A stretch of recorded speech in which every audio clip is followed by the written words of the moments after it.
Je m'appelle Benjamin Mazuel, ça fait 15 ans que je travaille sur SAP. J'ai commencé avec une école d'ingénieur et en fait j'ai enchaîné sur 2 ans chez Accenture Technology Solutions où j'ai découvert SAP et on m'a mis sur SAP SD, donc tout ce qui était vente et distribution. Et depuis 15 ans, on va dire, je suis resté notamment, principalement, on va dire, sur du SAP SD avec toutes les connexions possibles. Et après, je suis parti faire mes gammes chez Capgemini pendant 5 ans pour des questions de projet et aussi de salaire. Et pour lequel j'ai continué, donc encore une fois, sur du SAP SD, toujours de la supply chain.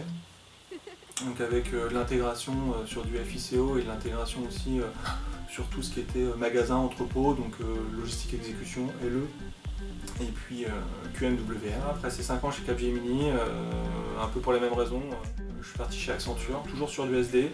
J'ai juste élargi un petit peu mon périmètre de compétences puisque j'ai fait 3 ans en fait, dans une société de communication pour lequel en fait, on a fait du PSSD, donc tout ce qui était Project System et l'interconnexion avec les... Il y a 3 ans de ça, je me suis dit que je ne pouvais plus trop évoluer, en tout cas j'étais assez bloqué au sein d'Accenture et je me suis dit j'avais une idée en tête, c'était de passer freelance un jour ou l'autre et donc je me suis dit que c'était la bonne opportunité, au bon moment en tout cas, pour passer freelance.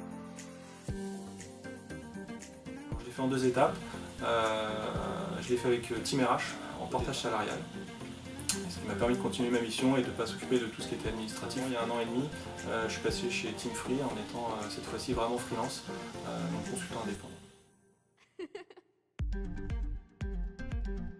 Métier de consultant, on a plusieurs grades puisqu'on peut être pour ma part consultant junior ou jusqu'au consultant on va dire senior ou manager.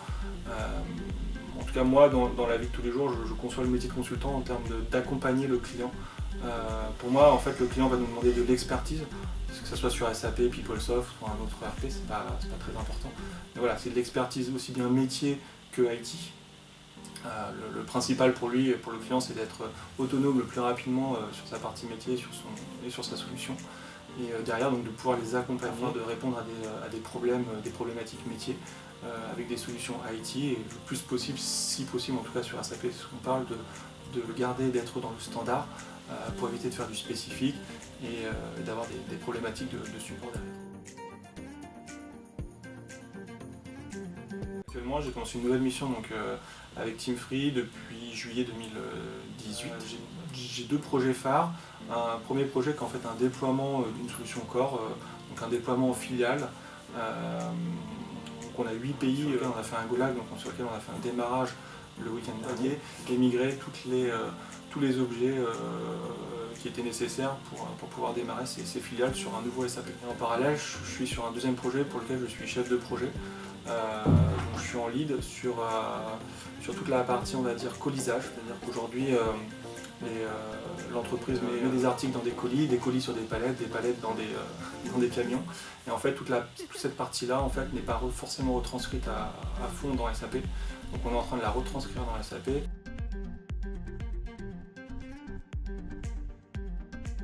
En tête depuis quand j'ai quitté Cap, donc au bout de 7 ans d'expérience, en fait j'avais déjà ça en tête, de pouvoir être à mon compte à un moment donné. Ce que j'avais dans l'idée c'était d'être full autonome, vraiment autonome sur quand on est freelance parce qu'on peut être placé tout seul sur une mission. Donc il faut pouvoir y arriver seul et sans accompagnement, puisque c'est à nous d'accompagner le métier. Et je ne me sentais pas avoir cette capacité-là à ce moment-là. Par contre après 5 ans de plus chez Accenture, pour le coup j'avais 12 ans d'expérience et je me suis dit que c'était le bon moment. Donc les compétences indispensables, c'est la première c'est déjà technique. Il faut savoir quand même connaître son scope, savoir ce qu'on parle, connaître aussi les tenants et les aboutissants, c'est-à-dire que si on est sur un module SD, c'est bien de connaître ce qui est en amont, comme ce qui est PS ou tout ce qui est Salesforce avec des CRM, ou aussi tout ce qui va être en aval avec toute la partie financière. Donc déjà maîtriser son scope et maîtriser d'un point de vue technique son scope. Et la deuxième chose, qui est aussi pour moi 50%, c'est l'autre moitié on va dire, ça va être l'accompagnement au client. C'est vraiment l'accompagnement qui est moteur de la mission de freelance. De la flexibilité par rapport au client, on peut très bien avoir moins de choses à faire pendant quelques semaines et puis d'un seul coup avoir un gros coup de bourre à donner.